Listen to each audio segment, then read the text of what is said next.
Questions for Chapter 8: Segmentation, Targeting, and Positioning. First question. Dina needs to choose between a target market of stay-at-home mothers or working mothers. Name all criteria that she can use to choose the best target market and explain. Segment size and growth. Maybe smaller markets are potentially more profitable if Dina does not have enough resources. Segment structural attractiveness, aggressive competition, a lot of substitute products, power of buyers, powerful suppliers who can control prices, and finally company's objectives and resources. Next question. Explain how differentiation and positioning are related and give a concrete example. Differentiation involves actually distinguishing the firm's marketing offering to create superior customer value. Positioning consists of arranging for a market offering to occupy a clear, distinctive, and desirable place relative to competing products in the mind of target consumers. Both of them are the base of firm's value proposition. Toyota position is fuel-efficient hybrid Prius as a high-tech solution to the energy shortage. Next question. Name all the reasons for which markets should be segmented. Buyers are too numerous, too widely scattered, and too varied in their needs and buying practices. Each company must identify the parts of the market that it can serve best. Means to an end, to reach your market. Leads to tangible marketing actions and to increased sales and profit. Next question. Recognize, give an example of geographic, psychographic, demographic, behavioral segmentation basis. Geographic. Dividing a market into different geographical units such as nations, regions, provinces, countries, cities, neighborhoods. Example, Quebec with its French roots. Psychographic. Dividing market into different groups based on social class, lifestyle, or personality characteristics. For example, clearly kombucha tea, lifestyle. Demographic. Dividing the market into groups based on variables such as age, gender, family size, family life cycle, income, occupation, education, religion, race, generation, and nationality. Example, Daisy Rock Girl guitars.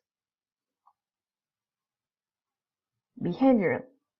Dividing market into different groups according to occasions when buyers get the idea to buy, actually make their purchase, or use the purchased item. The purchased item. Volume usage rate. Example, Burger King's targets what it calls superfans, young people from 18 to 34, male, who make up 18% of market, but accounts for almost half of all customer visits. Next question. Name all requirements for an effective market segmentation.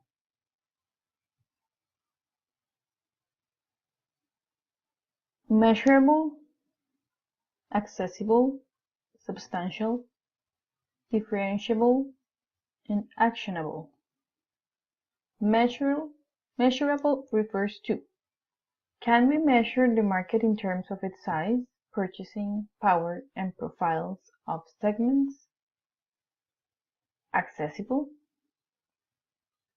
refers to the question, can markets be reached effectively? Substantial relates to the question, Is market large or profitable enough to serve? Differentiable? Are segments conceptually distinguishable? Do they respond differently to different marketing mix elements and programs?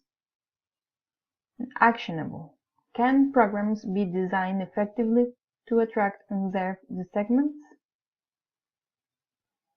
Last question for this chapter. Recognize, explain all targeting levels. First, undifferentiated or mass marketing targets the whole market with one offer. The firm ignores market segment differences and appeals the whole market with one offer or one strategy. The aim is to reach the largest number of people. Focuses on common needs versus differences.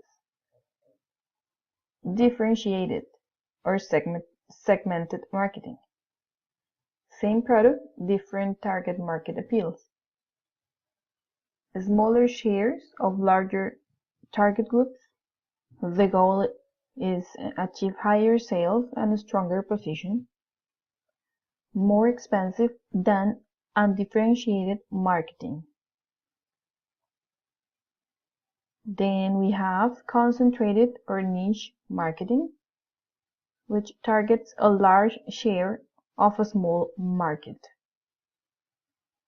Limited company resources, knowledge of the market, more effective and efficient. Finally, micro-marketing, which is the practice of tailoring products and marketing programs to suit the tastes of specific individuals and local customer groups.